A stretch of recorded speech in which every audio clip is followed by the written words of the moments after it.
Oops, didn't want to take all that off. Okay. All right, so now we're ready to start our pathway, which is the circulation from this side of the yard to that side of the yard. We're going to use decomposed granite, stabilized, which makes it a little bit harder. I'm going to use a brick edging, which I found this beauty at Thompson's Building Supply, and you can see it has this like dark black and almost red look. This clay is actually, or this brick is out of Nebraska, so that's just naturally where they get this color from, which works perfect for our design because I have the charcoal concrete caps as well as we have the self-healed tile, so this kind of marries both of them. But before we do any of that, we need to grade the yard a little bit more. Lucky for us, it rained yesterday, and when it rains, it actually compacts the soil a little bit, and it makes my spray stick really, really nice to the dirt. If you've ever tried to spray on dry dirt, it just kind of like pushes it away. So I'm glad that that worked out. Since I'm using a circular pot, I want my path to curve around it, almost like as if I offset this angle right over here. That's just going to kind of mirror this and highlight it a little bit better.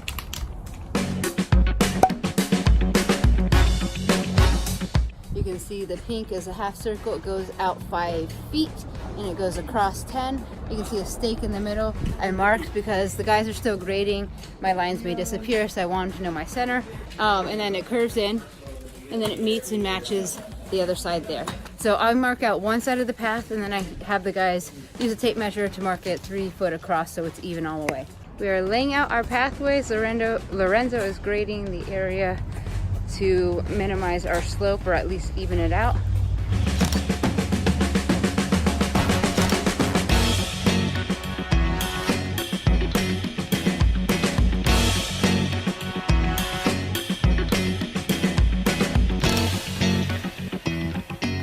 So for this mosaic here, we have a class 2 base, which you can see here, which has little gravel bits. It has fines that go in between, so compact really, really nicely. So I want to drop this down just a little bit so I can put in a layer of sand. And the sand is nice because you can move your bricks around and level them a lot easier. Once you put it there, you can kind of shimmy it around and get the level, and then it sets. And great, we have the edging concreted in. This is going to create a solid edge for our infill, which will be decomposed granite.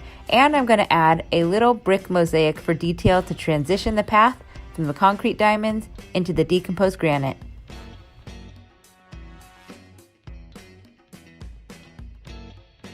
I'm going to next put the decomposed granite in between it, which is a stabilized decomposed granite. And we're just going to work its way in, and it's going to fill all the voids.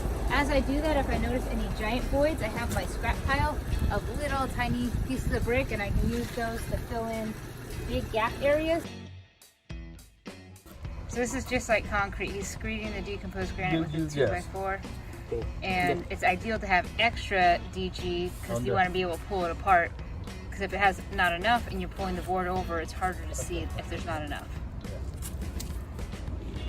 So right now, Calvin's using a compactor to compact our decomposed granite. Anytime you put new material down, it's going to get fluffy, so you got to put a lot of pressure on it to have it lock together.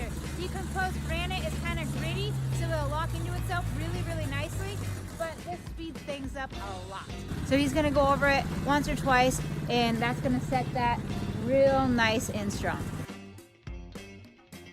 Just pressing a few of the bricks in, and now we're all set. We have our brick mosaic accent, the decomposed granite path with our edging, and in fact, the client liked the brick so much that she asked me to take out the decomposed granite and do it all with brick. It's going to be a big job, but I'll have the full tutorial in the next video. Thanks for watching.